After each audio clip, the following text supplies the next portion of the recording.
Twagarutse mu makuru ashyushye cyane.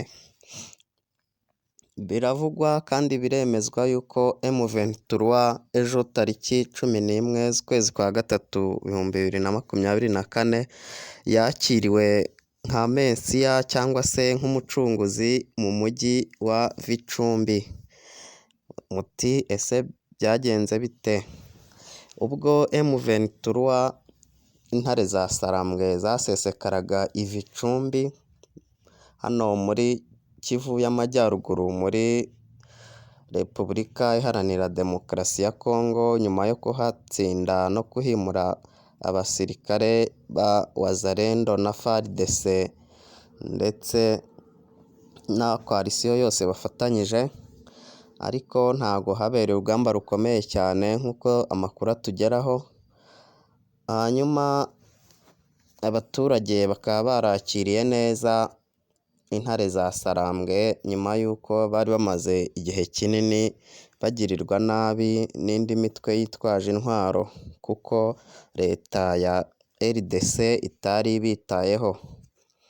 Amakuru dufite aremeza yuko aha hantu hari harabaye indiri cyangwa se harigaruriwe na wa mutwe w'ibyihebe wica abantu nabi witwa ADF NALU cyangwa se ADF.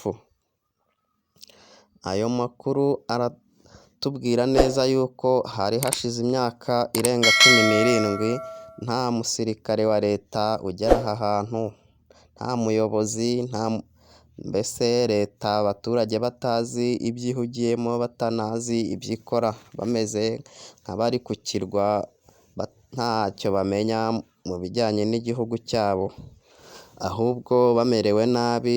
Ibyo byihebe bya ADF bibica bikabakata imitwe kandi bikabasoresha uko byishakiye. Uyu mujyi cyangwa se iyi santire nk'uko muyibona nta nubwo ari umujyi ukomeye kuko ni ahantu hatari kaburimbo, ni umujyi uri ku mazi ku kiyaga cya Edouard.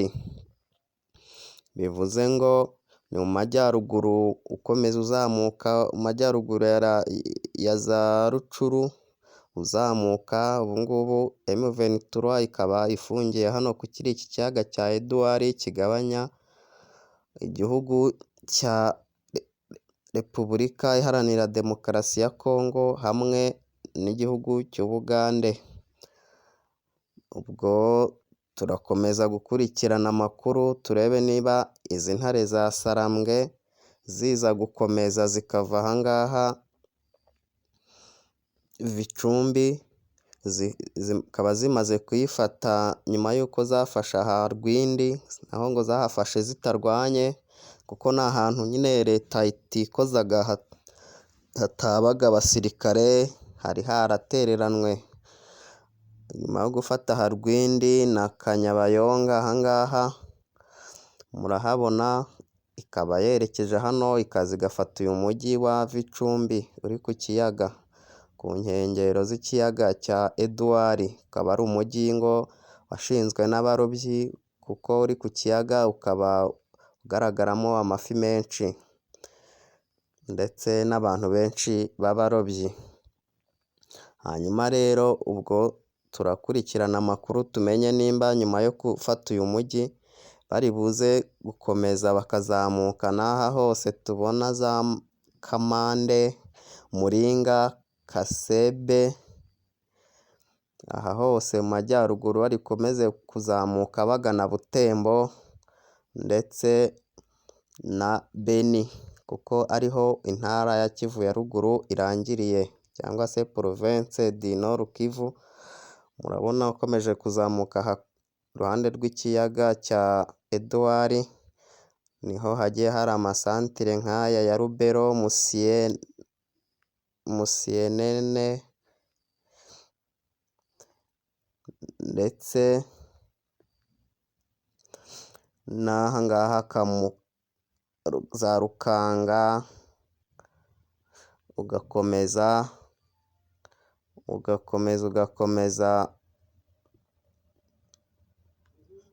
ukagera hano kuri Ekwateri, ku murongo wa Ekwateri ndetse ugakomeza ukagera hano i Butembo, tubibutsa ko Butembo yo ari umujyi ukomeye, urabona harashyushye cyane henda kumera ni umujyi wenda gusatira Goma, ubwo dutegereje kureba nimba intare za Sarambwe naho zaba zihafite mu gipimo, hanyuma nyuma ya Butembo haba hasigaye undi mujyi cyangwa indi santere yitwa Beni, kugira ngo iyi ntara yose ya Kivu ya ruguru babe bayikuyemo.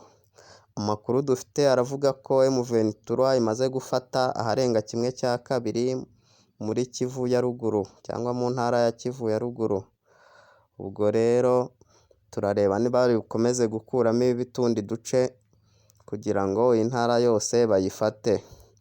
Hanyuma ahangaha ejo bafashe tariki 11 z'ukwa gatatu uyu mwaka wa 2024, hakaba hari haratereranywe nk'uko twabivuze, ndetse abaturage bakiriye neza M23 kuko bazi ko bo atari ibyihebe ahubwo ari abantu beza baharanira uburenganzira bw'abaturage, hanyuma bakaba barabakoreye ibirori bakira intare za Sarambwe, kandi bayemereye umusada wose ushoboka. Abasore babo bo mu mujyi wa Vicumbi bemera gusanga M23 bakayifasha kurwana no kuguma kubohora abandi banyekongo baboshywe n'imitwe ibyihebe iba aha ngaha mu burasirazuba bwa Kongo.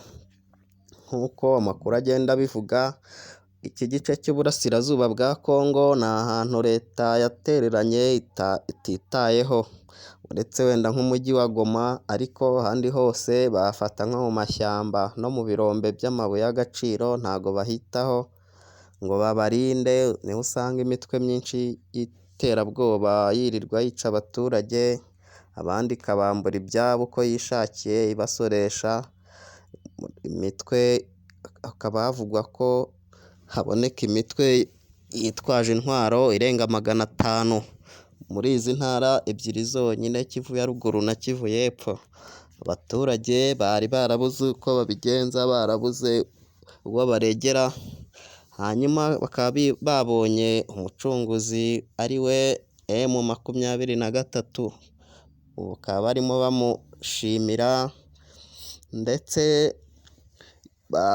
bakoranye inama na M23 abaturage ba Vicumbi nyuma yo gukora ibirori bayishimira kuba yabatabaye ikabakiza ibyihebe byari bibamereye nabi. Ubwo rero andi makuru nakagaruka, mukomeze mumererwe neza, tubifurije igitondo cyiza ndetse n'ibihe byiza mwese aho muri, bitewe n'isaha uriho. Twebwe turi ku isaa moya zuzuye za mu gitondo, tariki 12 z'ukwezi kwa gatatu 2024, aho duherereye hano i Kigali. Murakoze, mukomeze kubana natwe, ibihe byiza, kandi mwibuke gukanda subscribe, like ndetse na share.